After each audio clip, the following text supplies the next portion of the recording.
Pop's Place presents Walt Disney's Sleeping Beauty, part of Disney's wonderful world of reading.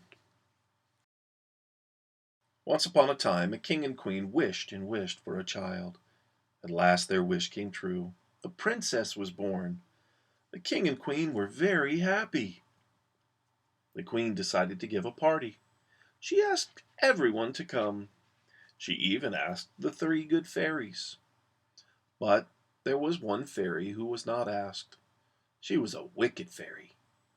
When she heard about the party, her green eyes burned with anger. "They will be sorry they did not ask me," she told her big black bird. On the day of the party, all the lords and ladies of the land came to the castle. They rode up in fine coaches. Each coach was filled with gifts for the little princess. The party had just begun when the three good fairies appeared. "We have very special gifts for the little princess," said the first good fairy. She waved her wand over the sleeping baby. "Little princess," she said, "I give you the gift of beauty." Then the second good fairy stepped up. "Little princess," she said, "I give you the gift of kindness." Just as the third good fairy started to speak, there was a terrible sound. The castle door flew open. There, in a cloud of smoke, stood the wicked fairy. Her big black bird was with her. "You did not ask me to your party," she said, "but I have a gift for the princess too." The wicked fairy smiled a terrible smile. "When the little princess is 16, she will prick her finger on the spindle of a spinning wheel, and she will die." "Oh, no!" cried the lords and ladies. "Grab her!" cried the king. But just as the king's men reached the wicked fairy, poof! She disappeared in a puff of smoke. Then the third good fairy said, "I still have my gift to give. I cannot take away the wicked fairy's gift, but I can change it. Little princess," she said, "you will not die when you prick your finger. You will only go to sleep, but you will sleep until a prince comes and breaks the spell."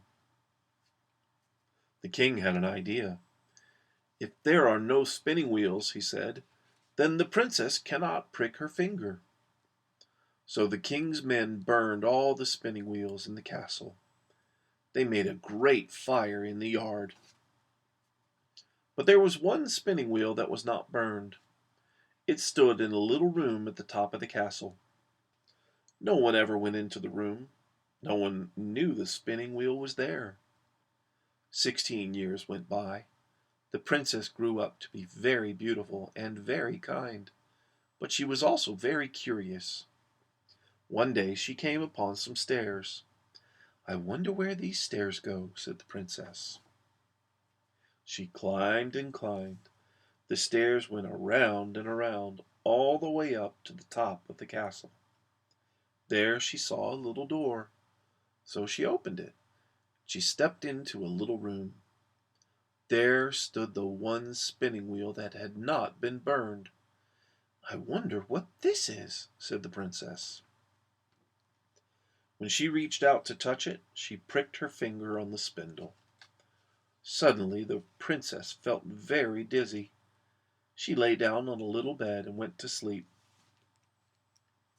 When the princess went to sleep, the good fairies came and put a sleeping spell on the castle.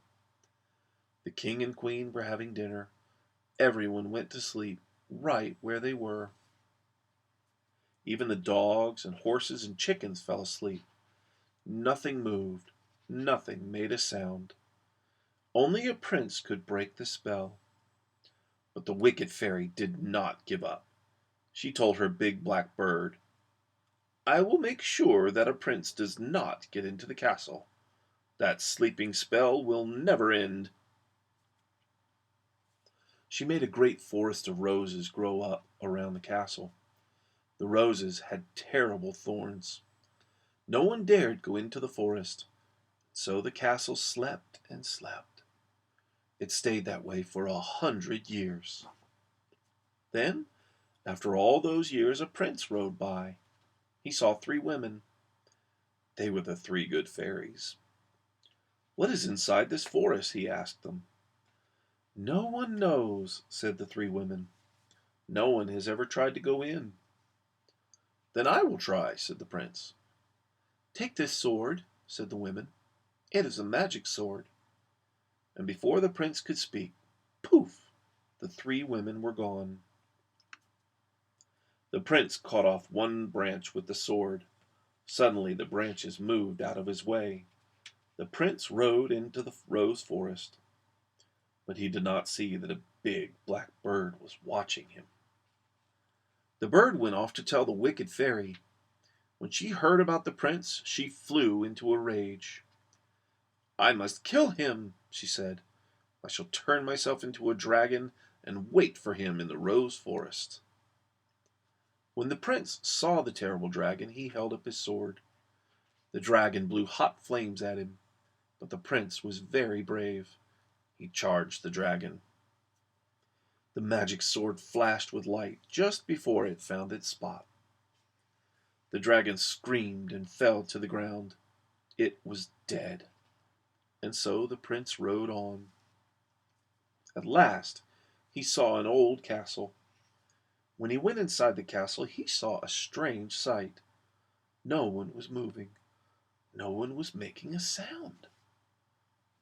The prince looked around and saw some stairs. He decided to climb them. They went up to the top of the castle. There he saw a little door. When he opened the door, he found the sleeping princess. She was so beautiful. He bent down and kissed her. Suddenly the princess woke up. The spell was broken. When they went downstairs, everyone was waking up. "You have saved us," said the king. "Prince, you shall have anything you wish." "My only wish is to marry the princess," said the prince. And he did. The prince and the princess lived happily ever after. The end. Hey everybody, thanks for watching. I sure hope you enjoyed it.